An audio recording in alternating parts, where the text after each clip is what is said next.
Retomando então a segunda parte da nossa aula de metabolismo de proteínas e aminoácidos, nós paramos então nesse slide, onde nós falávamos, né, do estado alimentado, onde os aminoácidos, né, à medida em que eles são absorvidos, né, então nós temos as proteínas da dieta, os aminoácidos são as proteínas, né, são digeridas e então os aminoácidos são absorvidos, e aí, né, nós vamos ter esses aminoácidos seguindo pela veia porta-hepática em direção ao fígado, então é no fígado que nós vamos chegar com a primeira carga de aminoácidos advindos da dieta.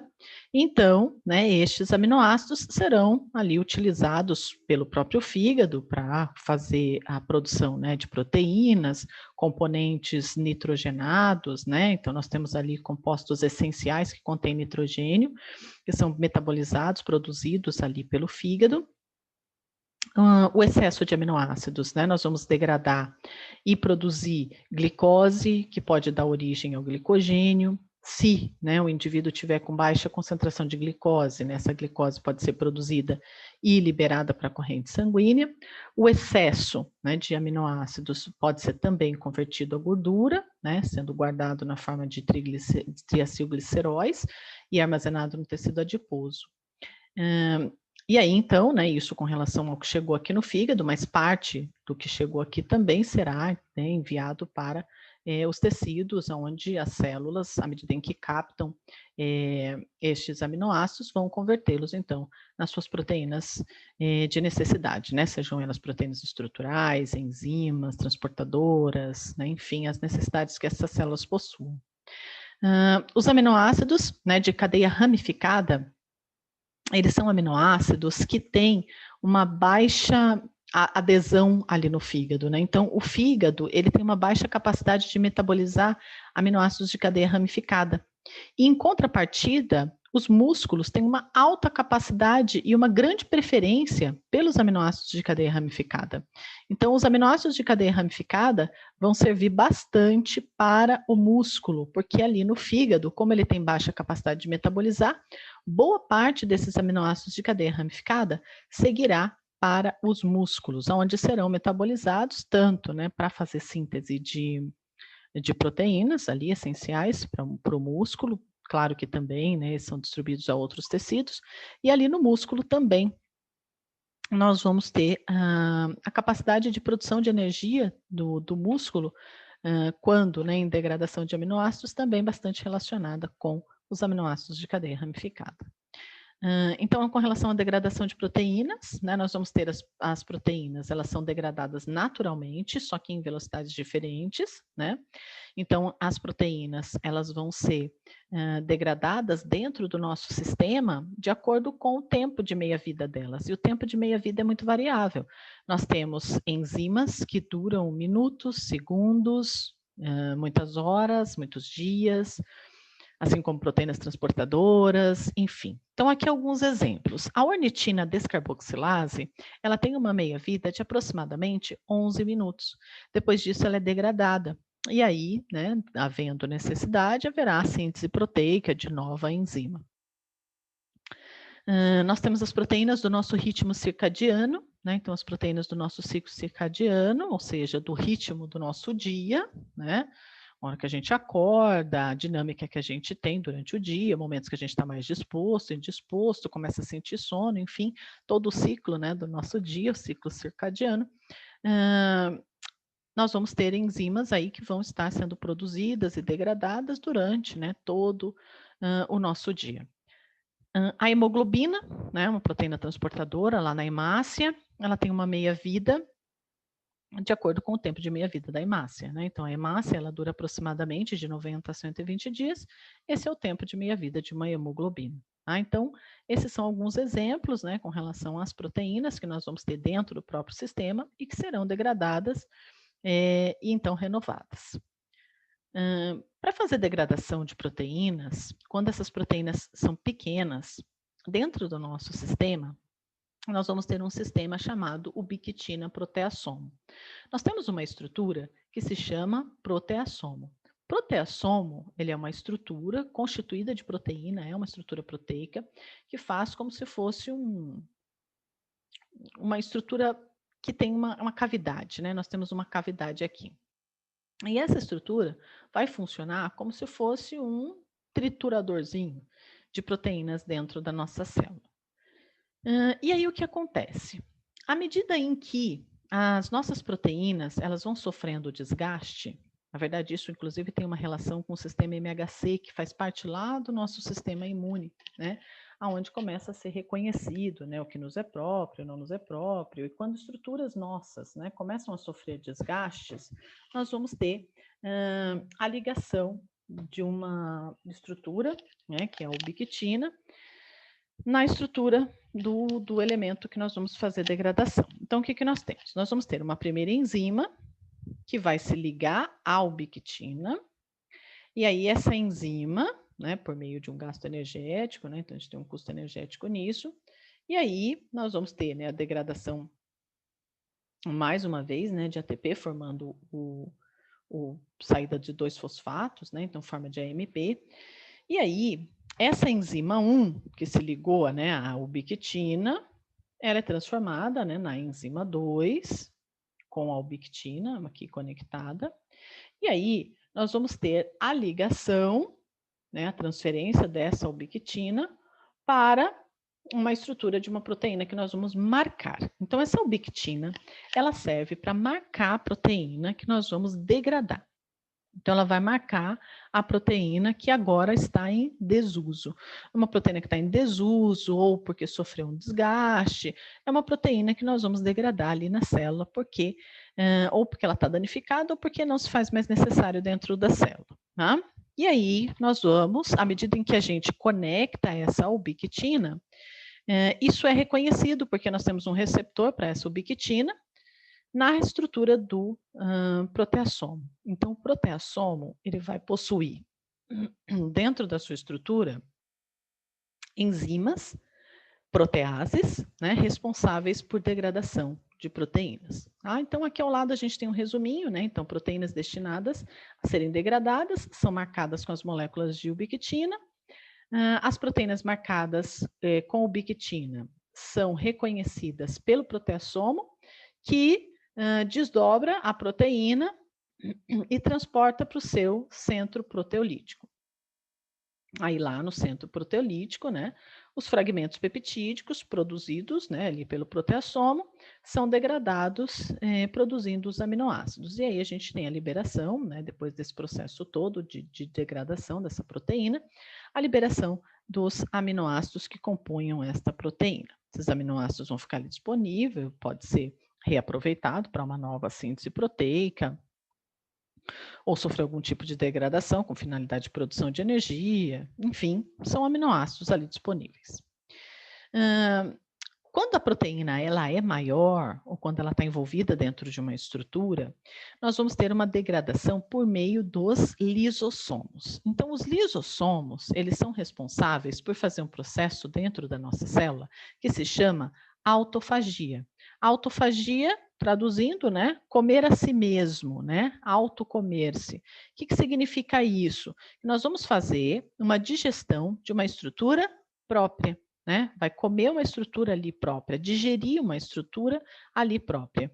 Então, nós vamos ter os lisossomos, eles são responsáveis por degradar proteínas endocitadas ou mesmo pedaços da própria célula. Então, tanto proteínas que vieram da via exterior, porque foram endocitadas por determinadas células, por exemplo, o macrófago faz muito isso, né? Digestão de substâncias endocitadas, assim como em alguns momentos, nós temos formação de vesículas dentro da própria célula, com estruturas que já estão em desuso, desgastadas, né? Isso acontece também com organelas, né? A gente vesicula uma organela, funde os lisossomos e faz a digestão dessa estrutura. Tá? Então, para proteínas grandes ou mesmo organelas, é utilizado, então, aí os lisossomos. Tá? Bom, e aí nós falamos então da origem dos aminoácidos, né? Então, esses aminoácidos, tanto advindos da dieta, como nós falamos, assim como, né, dos tecidos em geral. Né? Então, nós vamos ter estes aminoácidos, né, sendo degradados e degradados não os aminoácidos, né, mas as proteínas sendo degradadas nas células, podendo ser reaproveitadas. Nós temos aquilo que está advindo da nossa dieta. E aí, para onde que esses aminoácidos são destinados, né? Então, esses aminoácidos são destinados para todos os tecidos, de uma forma geral. Todos os tecidos fazem síntese de proteína, né? Todos os tecidos fazem produção de enzimas, proteínas estruturais, proteínas de membrana, né? Então, todos os tecidos vão precisar de fornecimento constante aí de aminoácidos. Seja esses aminoácidos advindos, né, de reciclagem, ou seja, a gente degradou uma proteína e botou esse aminoácido para recircular, ou seja, para ser transformado novamente numa nova proteína, ou aqueles que estão vindo propriamente aí da nossa dieta. Quando a gente fala do ciclo do ácido cítrico, né, o ciclo do ácido cítrico, ele é chamado de ciclo anfibólico. O que significa um ciclo anfibólico? Anfibólico significa que ele é um ciclo, a palavra anfi, né, significa de dupla função. Né? Então, ele é um ciclo tanto catabólico quanto anabólico, ou seja, ele é um ciclo que de intermediários dele partem estruturas que vão formar alguma estrutura, ou seja, vão fazer um anabolismo, uma construção, assim como nós temos o efeito catabólico, que é aquele que a gente conhece, onde esses elementos ali intermediários do ciclo vão ser degradados com a finalidade de captar os elétrons, levar para a cadeia transportadora de elétrons, produção de energia. Então, isso a gente já estudou, né? E aí, o que nós temos? Né? Então, as reações catabólicas de degradação dos aminoácidos vão produzir intermediários do ciclo. Então, quando a gente faz degradação de aminoácidos, né? Então, aqui, por exemplo, ácido glutâmico, né? Que é o glutamato, glutamina, arginina, prolina, histidina, elas conseguem ser convertidas em alfa-cetoglutarato, intermediário do ciclo do ácido cítrico. E aí, seguir pelo ciclo com finalidade de produção de energia. Fumarato, né, que pode ser derivado de tirosina, fenilalanina, succinil-CoA, né, derivado de valina, isoleucina, metionina. Então, esses aminoácidos, eles vão dar origem a elementos intermediários do ciclo, né, fazendo com que haja uma contínua um contínuo estímulo ali, né, de produção de energia mediante intermediários que vão chegando no ciclo. Né? Nós temos também alguns aminoácidos que eles vão, né, ser convertidos, quando em degradação, a elementos do tipo acetoacetil, e daqui, né, a gente pode derivar corpos cetônicos, por exemplo. Nós temos aqueles que viram acetil-CoA, e aí esse acetil-CoA pode seguir, né, tanto para a via do ciclo do ácido cítrico, caso haja uma necessidade energética, ou o excesso de acetil-CoA sem uma necessidade energética vai ser convertido em lipídio, né? Nós já falamos disso quando falamos em biossíntese de lipídios, né, que são produzidos a partir de excedentes de acetil-CoA. E também, né, o acetil-CoA, ele é um intermediário que serve para produzir, né, alguns aminoácidos também. Então, nós temos tanto elementos que vão convergir para o ciclo, com destino produzir energia, ou no caso, quando produz excedente de acetil-CoA, né, ser convertido à produção de lipídios, como nós temos também elementos do ciclo que podem ser utilizados para produzir aminoácidos. E aí seria um papel anabólico do ciclo, papel de construção, tá? Então, nós vamos ter, né, as reações anabólicas de formação dos aminoácidos vão usar intermediários do ciclo do ácido cítrico como precursores. Tá? Então, nós vamos ter também elementos do ciclo que vão ser utilizados como precursores na biossíntese de aminoácidos. Lembra quando falamos na estrutura básica de aminoácidos, né, introdução lá à construção de proteínas, nós falamos que nós temos os aminoácidos essenciais e os não essenciais.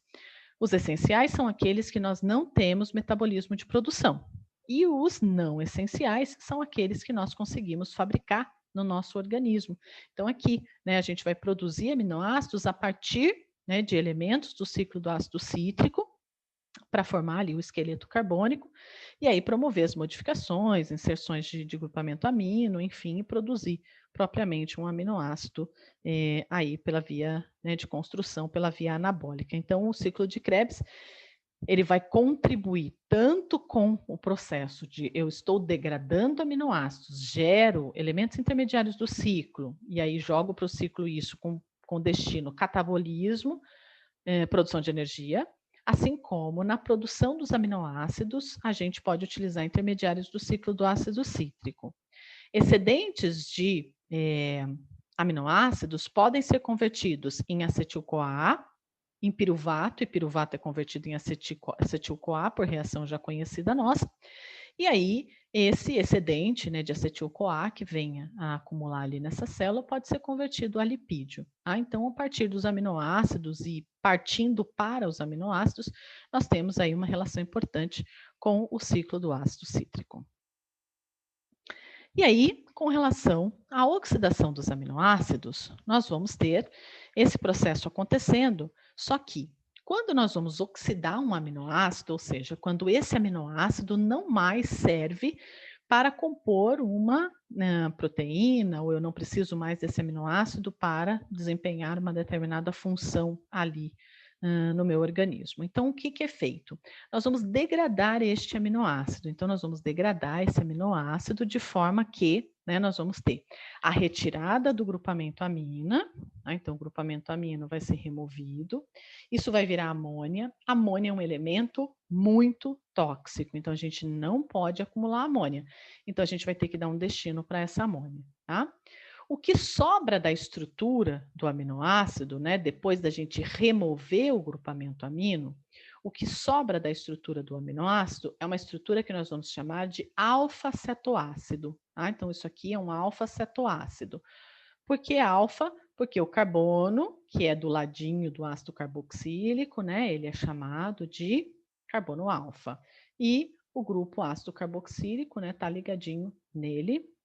E vocês vão ver que nós vamos ter, à medida que esse grupamento amino sai, a gente vai ter a formação de uma dupla O aqui. É que nesse esquema a gente só quer mostrar o seguinte, ó, esse pedaço vai virar uma coisa e esse pedaço vai virar uma outra, tá?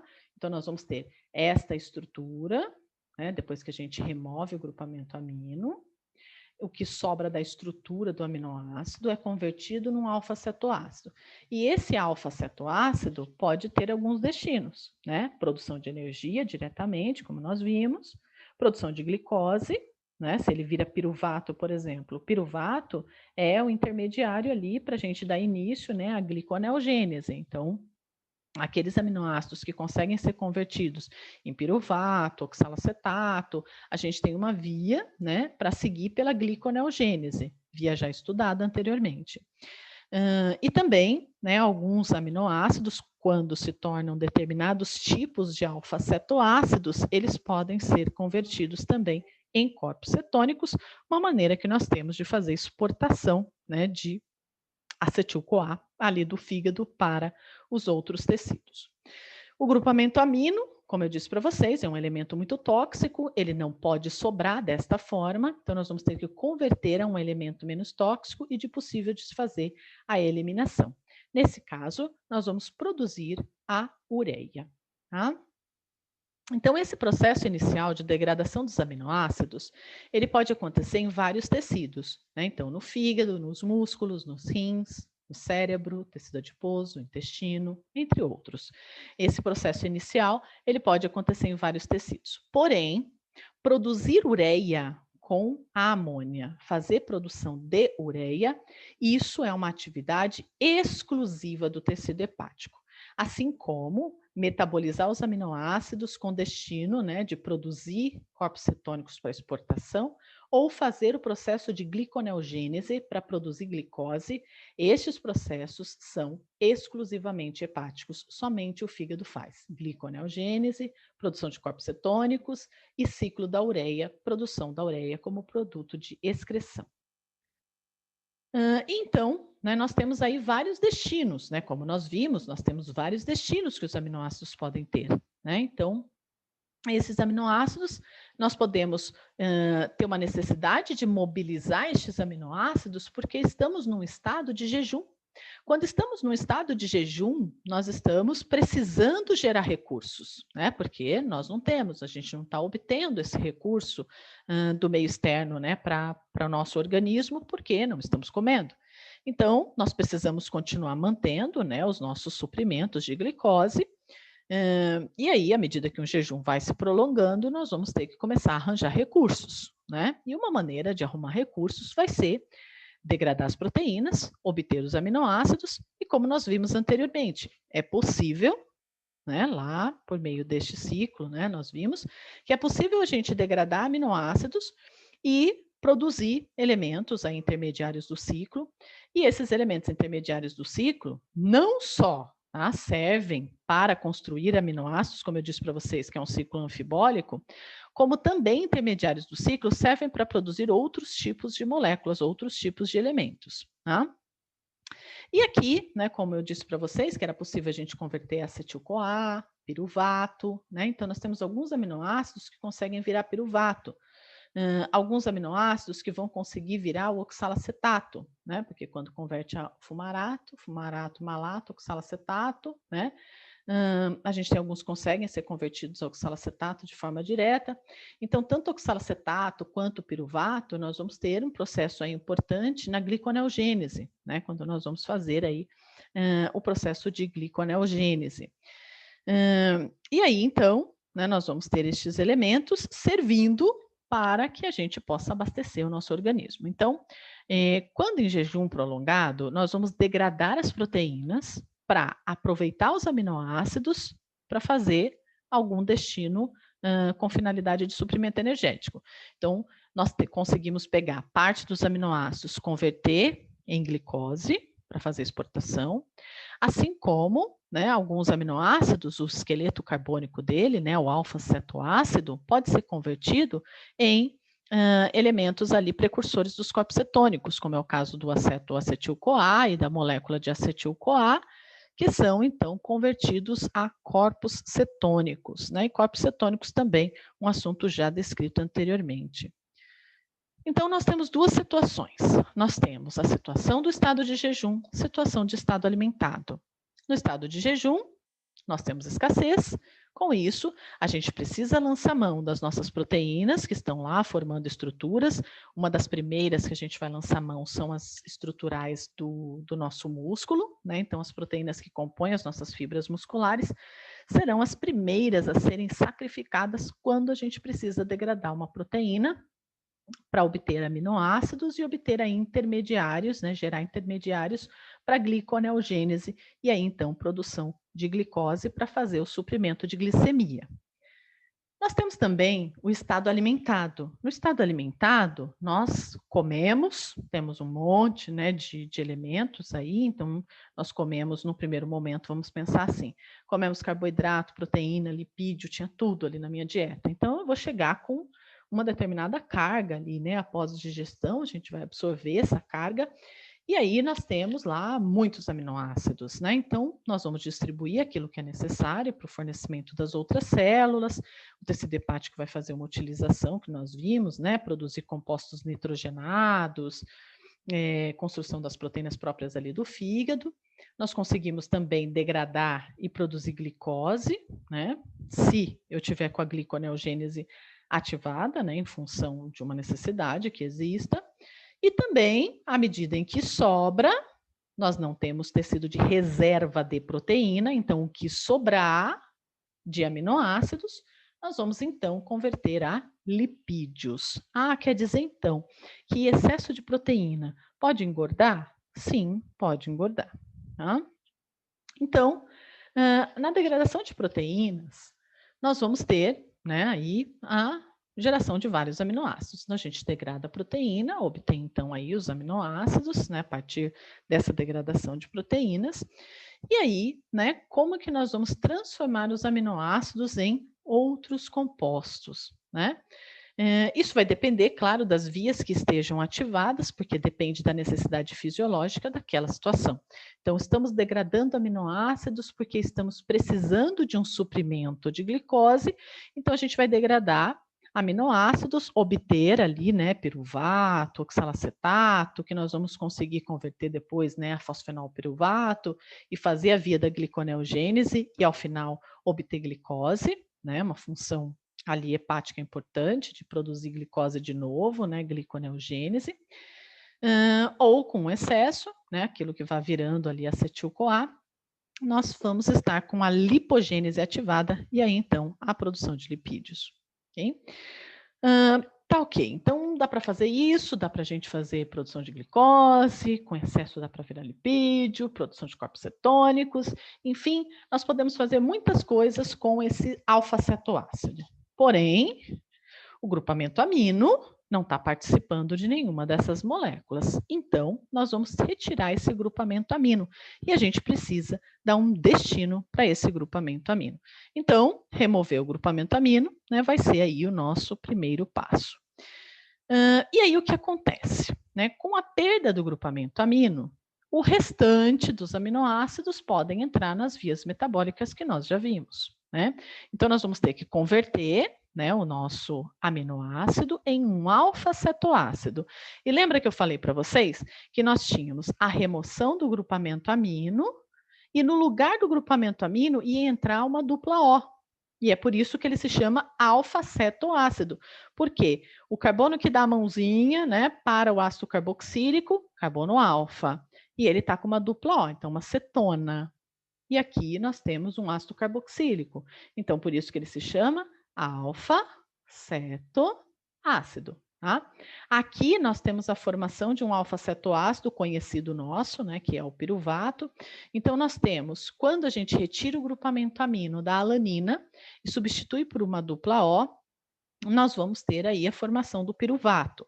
A alanina, ela é um precursor direto do piruvato, tá? Então, ela é um elemento que facilmente a gente converte em piruvato. Então, só basta somente a troca do grupamento amino da alanina por uma C-dupla-O, que já vira piruvato. Assim como, se a gente tirar o dupla O e colocar um amino, piruvato é convertido a alanina. Tá? Então, a alanina tem uma relação direta aí na formação de piruvato. Aqui nós temos um outro aminoácido, que facilmente vira também um outro intermediário conhecido nosso, lá do ciclo do ácido cítrico, que é o glutamato.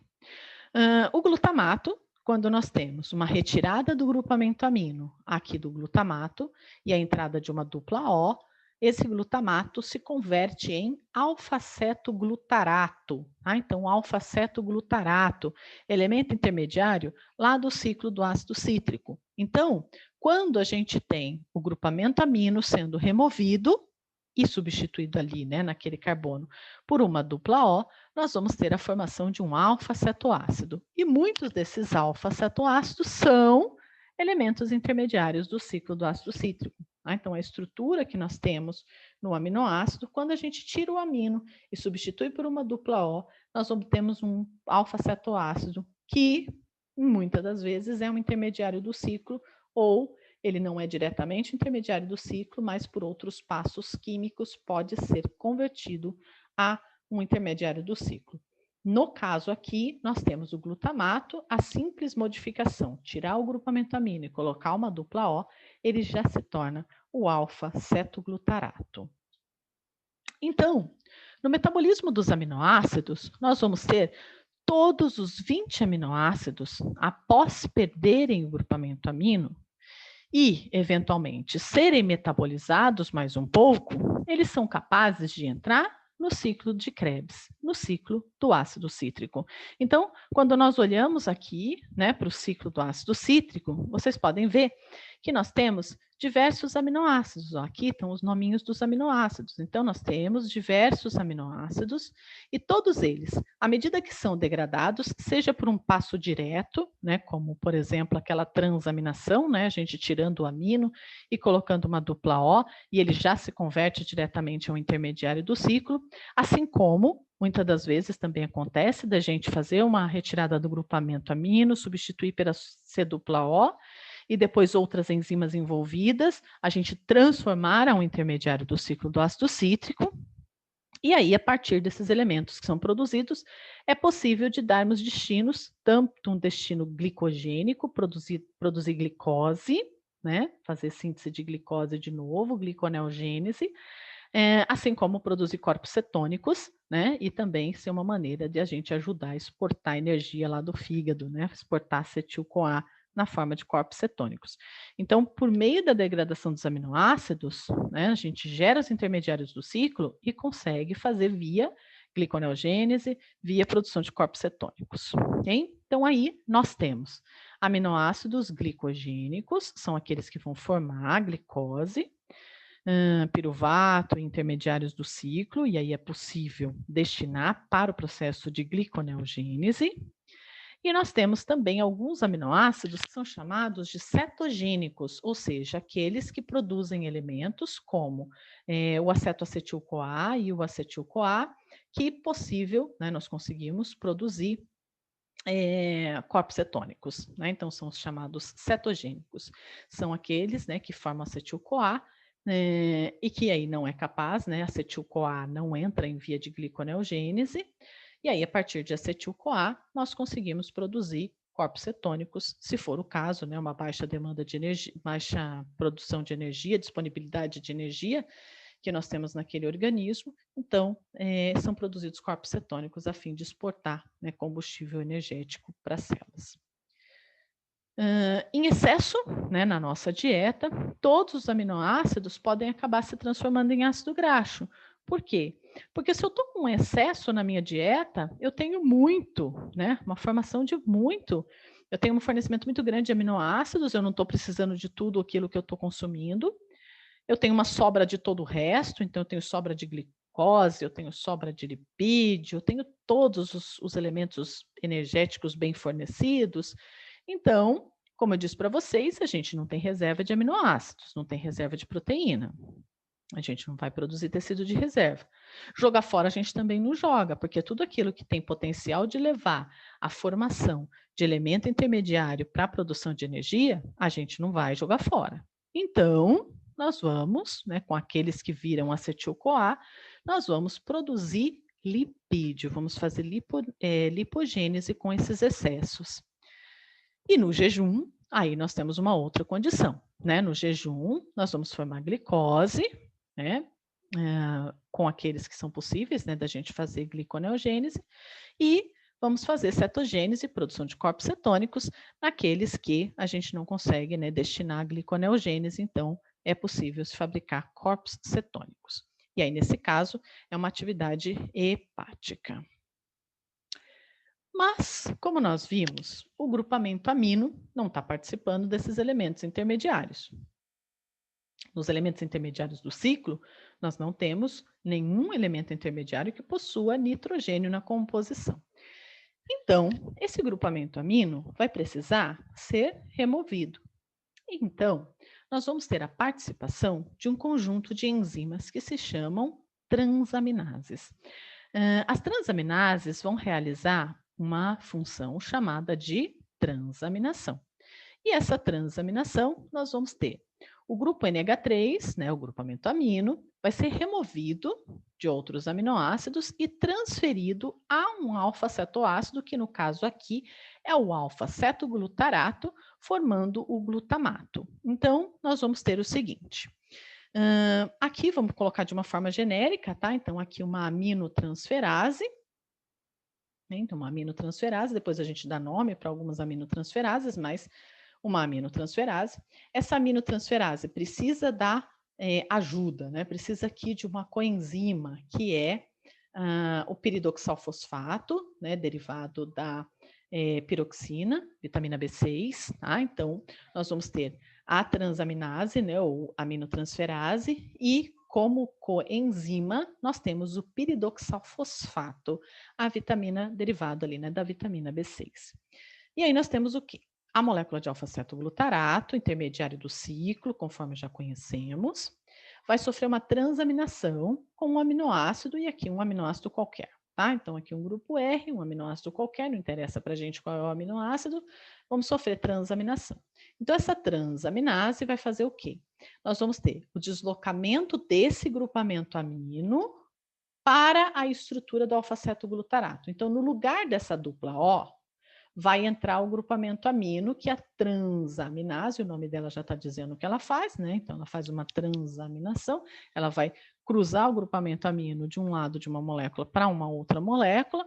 Então, nós vamos ter a passagem desse grupamento amino, desse aminoácido, para o alfa-cetoglutarato. E a C-dupla-O, que a gente tem no alfa-cetoglutarato, entra no lugar da onde estava esse amino. De forma que esse aminoácido, agora perdendo o grupamento amino, que se deslocou e recebeu uma dupla O aqui no lugar, ele se transformou em um alfa-cetoácido. Então, a gente formou um alfa-cetoácido. O alfa-cetoácido, que era o alfa-cetoglutarato, ele recebeu o grupamento amino aqui. O grupamento amino que ele recebeu aqui agora fez com que ele não fosse mais o alfa-cetoglutarato, porque ele recebeu um grupo químico diferente aqui. Então, quem é ele agora? Agora é o glutamato, tá? Então, o alfa-cetoglutarato recebeu o grupamento amino e virou o glutamato. O aminoácido, que foi removido o grupamento amino dele, transferido para o alfa-cetoglutarato, e aí a C-dupla-O do alfa-cetoglutarato veio para cá para ele virou um alfa-cetoácido, tá? Qualquer, por enquanto, tá? O grupo R aqui, eu só estou mostrando o movimento, né, que a transaminase faz. Então, a transaminase, ela tira o grupamento amino de um aminoácido, transfere para um alfa-cetoácido, o alfa-cetoglutarato é um que participa bastante nisso, e aí ele vira glutamato. E esse aminoácido, agora sem o grupamento amino, com uma C-dupla-O ali, né, se tornou um alfa-cetoácido.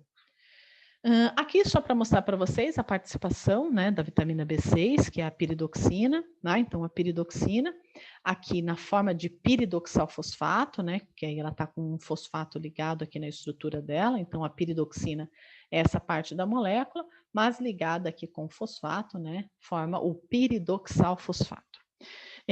Ali naquela região, né, daquele região destacada em azul, né, nós temos aqui na forma de piridoxalfosfato, né, o CHO, aqui nessa pontinha, e quando ela vai fazer o processo de transaminação, o que que acontece? O piridoxalfosfato recebe temporariamente o grupamento amino e então faz a transferência, tá? Então, o que nós temos aqui, né, é esse grupamento amino que vai sair daqui e vai parar aqui. Só que ele não simplesmente pula daqui para cá, né? Eu tenho que alguém pegar ele para transferir. Então, o que acontece?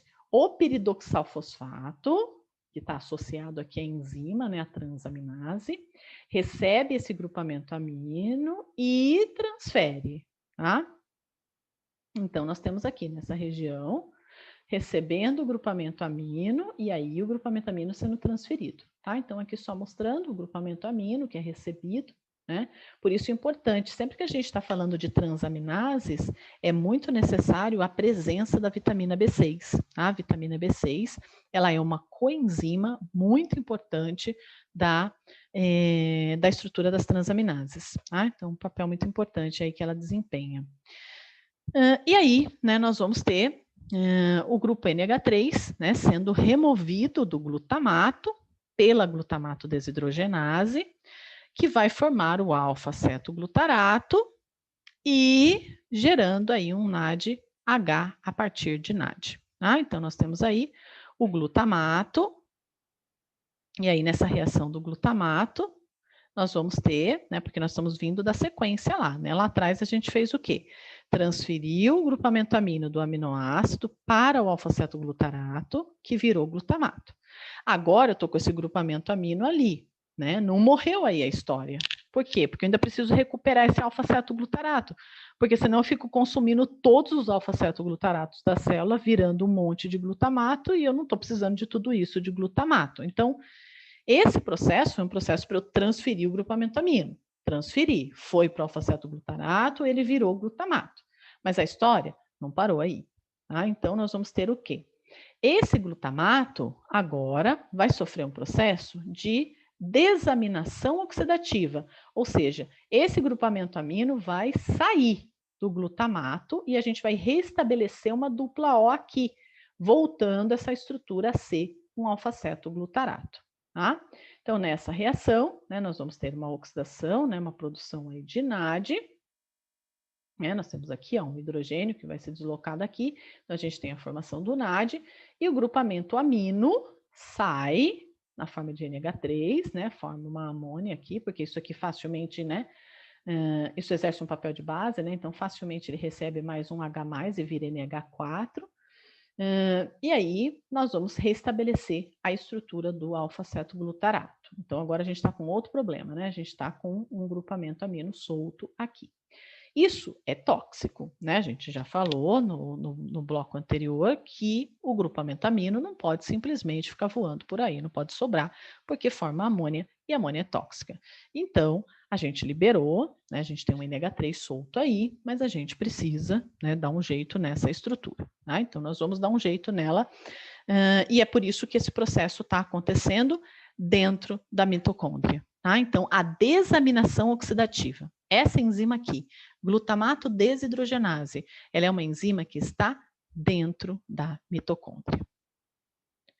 Então, nós temos duas ações integradas. Nós vamos ter a transaminação, né, feito lá pela aminotransferase, onde a gente tirou o amino do aminoácido, transferiu para o alfa-cetoglutarato, virou glutamato. O glutamato, dentro da mitocôndria, sofre processo de desaminação oxidativa. Então, nós vamos ter a saída desse grupamento amino aqui. Para isso, né, nós temos também participação de um NAD, então a gente tem uma reação aqui de óxido-redução, né, a gente vai oxidar a molécula, reduzindo o NAD aqui, e reestabeleceu, né, o alfa-cetoglutarato, ou seja, devolveu o alfa-cetoglutarato, e agora a gente tem um grupamento amino que está solto aqui, e a gente precisa dar um jeito nele. Então, nós temos aí, né, duas reações em conjunto, possibilitou a remoção do grupamento amino de aminoácidos. Então, a gente transaminou e depois desaminou, e com isso nós tivemos lá um aminoácido, né, desaminado, formando um alfa-cetoácido, que a gente vai dar um destino, né, cada alfa-cetoácido tem um tipo de destino, como nós vimos, e o grupamento amino, né, que está lá agora, lá na mitocôndria, e que precisa, né, tomar um destino aí, tá? Onde que esse processo acontece, né, essa transaminação e desaminação oxidativa, no tecido hepático, tá? Então, é no fígado que nós temos a maior parte dos processos de transaminação e desaminação oxidativa. Ah, em outros tecidos não tem transaminações? Tem. Em outros tecidos nós temos transaminações. Agora, a desaminação oxidativa ali na mitocôndria, isso é uma característica hepática. Tá? Então, nós vamos ter esse processo conjugado dessa maneira no tecido hepático. Tá? Por que no fígado? Né? No fígado, nós vamos ter um processo chamado ciclo da ureia. E o ciclo da ureia, que vai acontecer lá no fígado, vai ser responsável aí pela eliminação desse grupamento amino. Então, esse grupamento amino, que nós vamos produzir a partir da degradação, né, de aminoácidos, esse grupamento amino vai ser convertido em ureia. E este processo acontece no tecido hepático, lá no fígado. Tá? Nós vamos ter degradação de proteína só no fígado? Não, nós temos degradação de proteína em vários tecidos. Mas quem vai metabolizar esse grupamento amino, produzir ureia para ser eliminado lá nos rins, quem vai produzir é o fígado. Então, o fígado é que faz esse metabolismo de produção de ureia. Tá? A amônia, como eu disse para vocês, né? A amônia livre é um elemento tóxico, então a gente não pode deixar sobrar amônia livre por aí. Então, nós vamos ter que dar um jeito de fazer com que esses grupamentos aminos cheguem até o fígado, porque, como eu disse, nós temos catabolismo de proteínas que acontece nos tecidos, mas eu não posso simplesmente soltar essa amônia para que ela vá livremente, né? E caminha ali pelo sangue, porque a gente teria uma toxicidade ali, né, amoniacal. Então, nós vamos precisar transferir os grupamentos aminos. Quando a gente está fazendo degradação, né, de aminoácidos em determinados tecidos, a gente vai ter que dar um jeito de chegar com esse grupamento amino lá no fígado, só que sem soltar o grupamento amino livre no sangue. A gente vai precisar pendurar em alguma coisa que não seja tóxica para que a gente consiga chegar até o fígado sem promover toxicidade nas nossas células. Tá?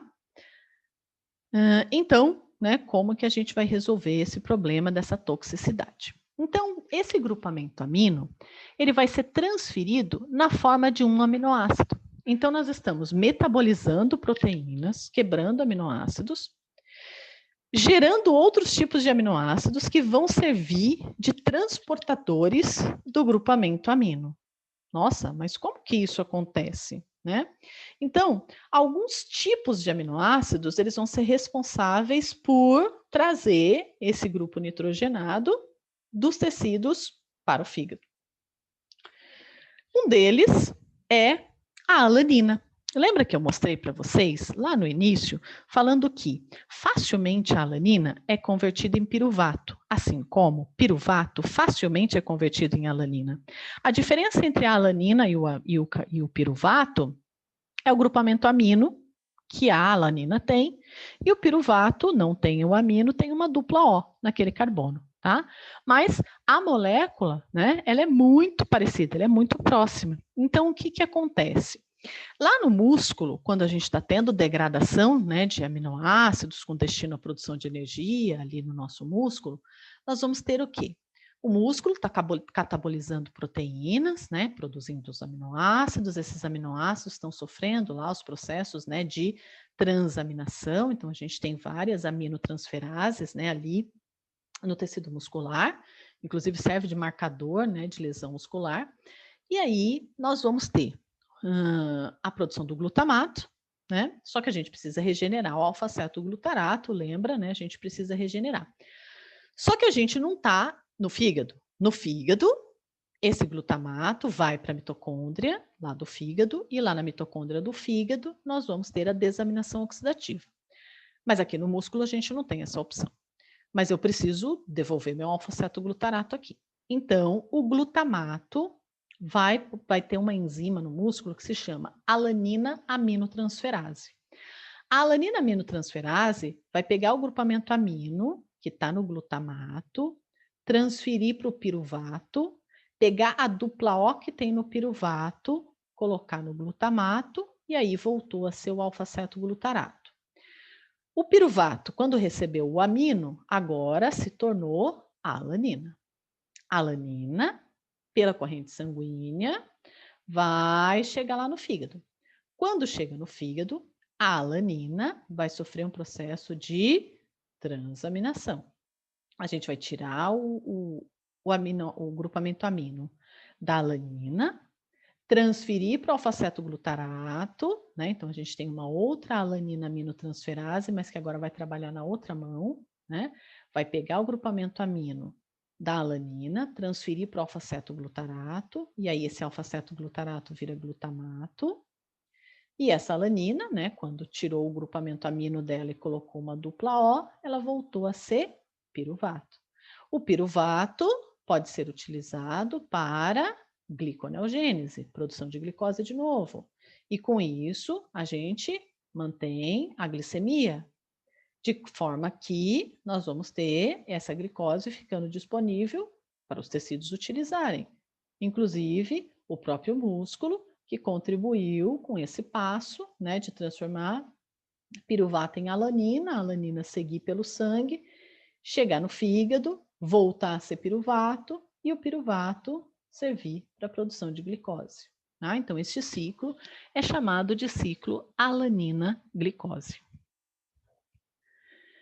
E uma outra forma que nós temos, né, de exportar o grupamento amino do tecido extrahepático, né? Então a gente vai tirar o grupamento amino das metabolizações que estão acontecendo em outros tecidos e vamos levar para a produção aí, né, de elemento que vai transportar esse grupamento amino.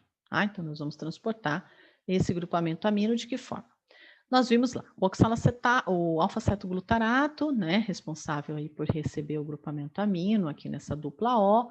Essa dupla O é transferida, né, para o aminoácido e aí ele vira um alfa-cetoácido né? Então, o grupamento amino do aminoácido vai para cá, essa dupla O vai para cá, e aí o aminoácido, agora sem o grupamento amino, né? É um alfa-cetoácido.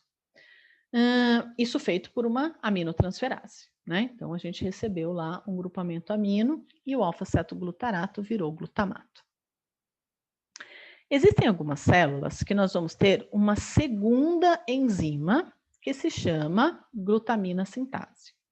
A glutamina sintase, ela é capaz de pegar um grupamento amônia que tenha sido formado, né, em alguma célula, claro que por meio de um consumo de energia, e aí nós vamos ter essa amônia sendo transferida para a molécula do glutamato, que vai virar glutamina, tá? Então, esse segundo amino que entra aqui, ó, nesse ácido carboxílico.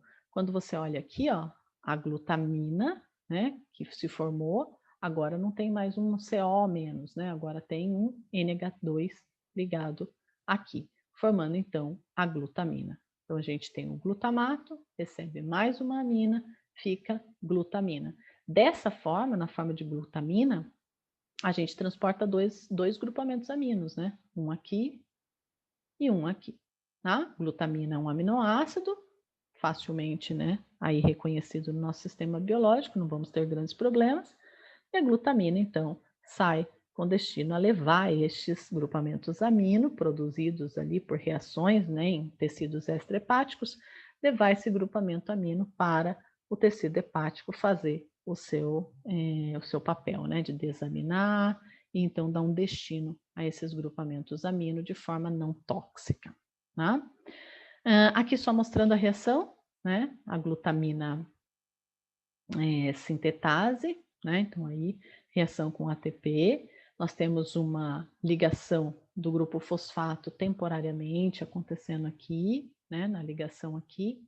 Aí isso, né, rapidamente, é só uma religação temporária, esse grupo fosfato sai, dando espaço ao amino, né, e aí o amino passa a ocupar esse lugar na estrutura ali da molécula, formando a glutamina. Né? E aí, essa glutamina, quando chegar lá no tecido hepático, né, glutamina, quando chegar no tecido hepático, nós vamos ter uma enzima que se chama glutaminase, e aí a glutaminase, né, uma enzima mitocondrial do fígado, vai tirar o grupamento amino, esse, né, que está aqui nesse grupo, ó, vai tirar o grupamento amino, vai seguir para o ciclo da ureia, que é um ciclo que nós vamos estudar depois, e produzir, então, novamente o glutamato. E aí o glutamato também vai sofrer uma desaminação, né, para voltar a ser o alfa-cetoglutarato, só que nesse momento a gente já está no fígado, e aí essa amônia que está sendo produzida ali dentro da mitocôndria já tem um destino, que é o ciclo da ureia, tá? Então seguirá para o ciclo da ureia. Então, nessas transaminações e desaminações, né, o que nós vamos ter? Aqui, por exemplo, uma transaminase 1. Então, nós vamos transaminar, tirar o amino da isoleucina, passar para o alfa-cetoglutarato, e aí ele vai virar glutamato. Quando a isoleucina perde o grupamento amino, né, que é transferido, ela vira alfa-ceto-beta-metilvalerato. Essa molécula que ela vira pode ser convertida por outras reações seguintes a acetil-CoA e succinil-CoA. Tá? Então, através de uma isoleucina, é possível fazer acetil-CoA ou succinil-CoA. O que vai fazer virar um ou virar outro? As necessidades que eu tenho ali naquele momento dentro da minha célula. Tá? E aí nós tivemos, né, nessa transaminação, o alfa-cetoglutarato recebeu o amino, virou glutamato, e aí nós temos uma próxima transaminase, a transaminase 2, né? Essa transaminase, porque nós vamos ver que no ciclo da ureia nós vamos ter essas duas reações acontecendo quase que de um para um, tá? Ó, parte disso vai para essa enzima, parte disso vai para essa. Então, essa transaminase vai fazer uma transaminação, vai pegar grupamento amino do glutamato, receber na molécula de oxalacetato, e a dupla O do oxalacetato vai para o glutamato. De forma que o glutamato voltou a ser o alfa-cetoglutarato, e agora? O oxalacetato que recebeu o grupamento amino, agora é o aspartato. tá? Então, o fato da gente ter tirado a dupla O do oxalacetato e acrescentado o grupamento amino fez com que ele se convertesse a aspartato. E aí, né, o aspartato vai ter um destino que nós vamos estudar num outro momento. Aqui a gente tem, né, a glutamato desidrogenase. A glutamato desidrogenase faz aquela reação oxidativa, então a remoção do grupamento amino, tá, na forma de amônia aqui, do glutamato, e aí ele voltando a ser o alfa-cetoglutarato. Então, seja pela reação oxidativa, né, de desaminação oxidativa, a gente recupera o alfa-cetoglutarato, assim como pela reação de transaminação, né, a gente volta também aqui a ser o alfa-cetoglutarato. E aí esse grupamento amino vai seguir, né, adiante outras reações até que isso fique, componha, né, uma molécula não tóxica para que então seja eliminado, devido a toda a alta toxicidade que o grupamento amônia tem, tá? Então, a amônia, né, na sua forma ionizada, né, na forma de íon amônio, ela é muito tóxica. Então, a gente não pode, né, deixar essa amônia livre, porque ela é muito tóxica. E para isso, então, nós vamos ter que dar um jeito nessa amônia para que ela seja eliminada da forma menos tóxica. E a forma menos tóxica é a produção de uma molécula que se chama ureia. E essa ureia vai ser produzida lá na mitocôndria, né? Parte mitocondrial, parte citossólica do nosso tecido hepático, e aí nós vamos produzir essa ureia que será então excretada pelo nosso fígado. Okay? Então, esse é o processo de transaminação, desaminação, o destino do grupamento amino, que a gente aí está aí transaminando, desaminando, né? Ali no tecido hepático, nós vamos ter um conjunto de enzimas que vão constituir um ciclo chamado de ciclo da ureia, onde nós vamos produzir a ureia como produto de excreção. E aí essa ureia vai ser excretada, né, pelos rins. Então a excreção é lá nos rins, mas a produção da ureia é hepática através de um ciclo chamado ciclo da ureia. E o ciclo da ureia nós vamos ver no próximo bloco.